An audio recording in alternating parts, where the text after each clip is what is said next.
전쟁이 본격적으로 시작이 됩니다. 여호수아는 하나님께서 주신 지혜를 가지고 복병을 배치해 놓았죠. 하나님께서 여호수아에게 이 단창의 사인을 사용하라는 전략까지도 가르쳐 주셨습니다.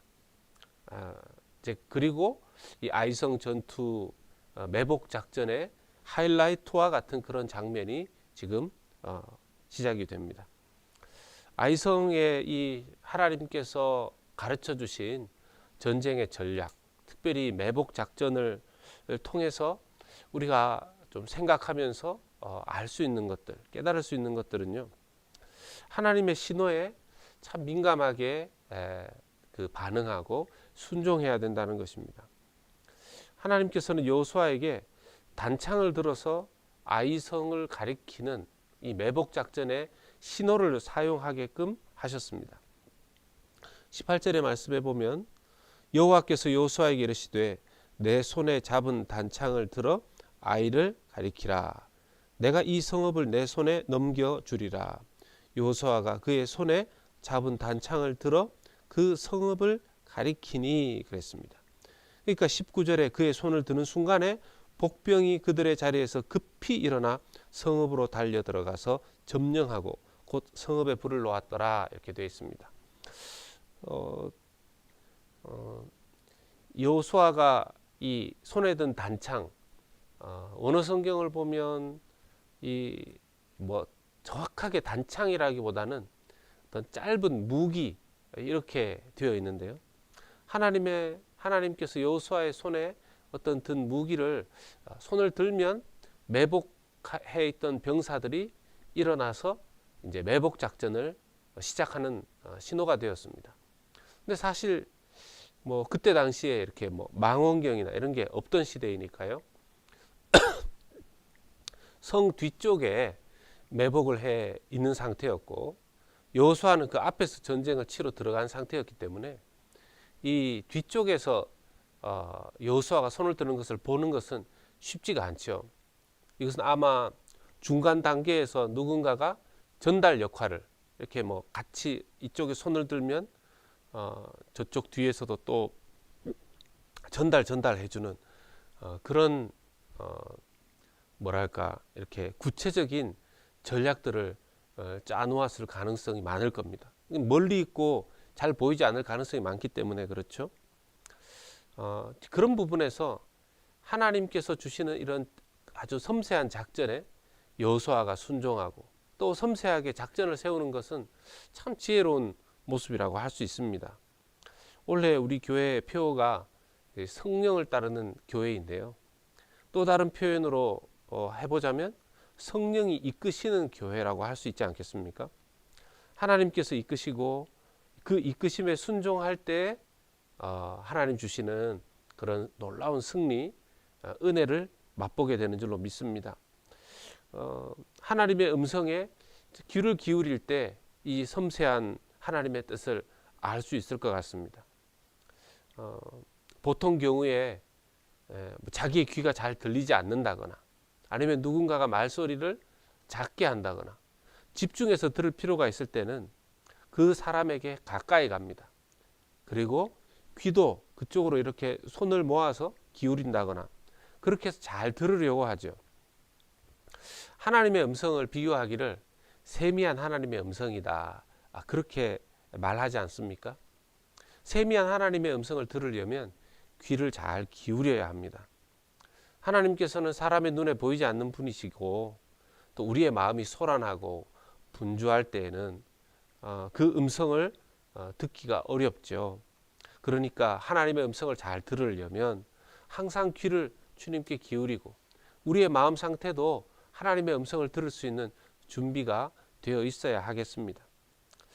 하나님의 음성을 놓치고 하나님께 이끌림 바 되거나 하나님을 따르는 그런 삶이 아닐 때 우리의 삶이 곁으로 어긋나게 되어 있고 곁길로 가게 되고 하나님께서 주시는 풍성하고 또 열매 맺는 인생이 아니라 뭔가 하나님 앞에서 이 잘못 가는 길을 갈 가능성이 많다 하는 것이죠.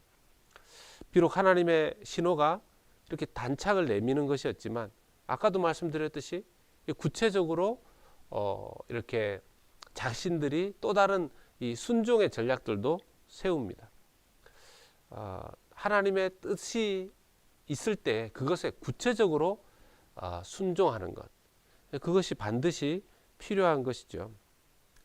만약에 신호를 서로 이렇게 손신호, 수신호를 정해서 서로 주고받는 방식으로 매복병들이 일어나야 되는데 그 신호를 알아채지 못하거나 그 신호를 받고도 주저하면 이 작전은 실패했을 것입니다. 우리가 하나님의 뜻을 알아도 그 뜻에 구체적으로 순종하지 않으면 안 되는 것이죠.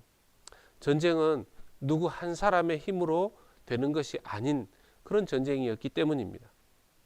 이전에 제가 어떤 교회에 이렇게 사역할 때 교회 그 캠페인 중에 하나로서 하나님의 손과 발이 되라 하는 그런 캠페인을 본 적이 있습니다.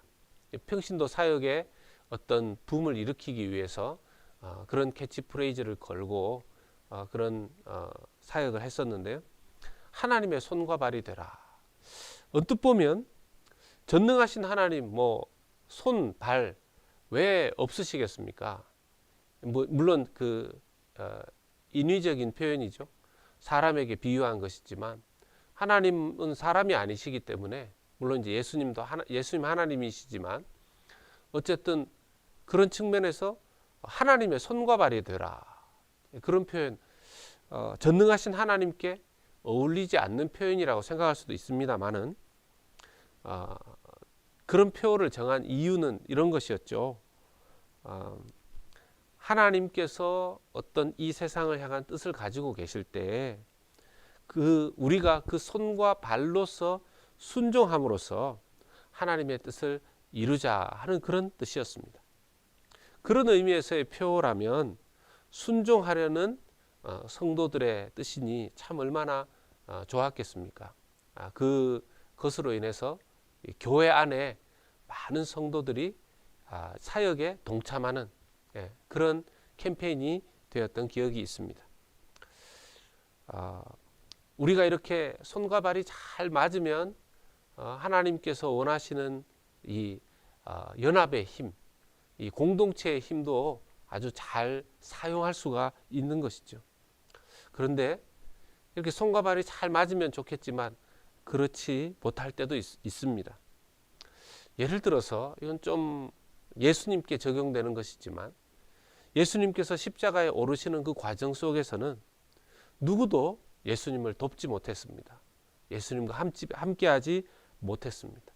홀로 오르셔야 했던 것입니다.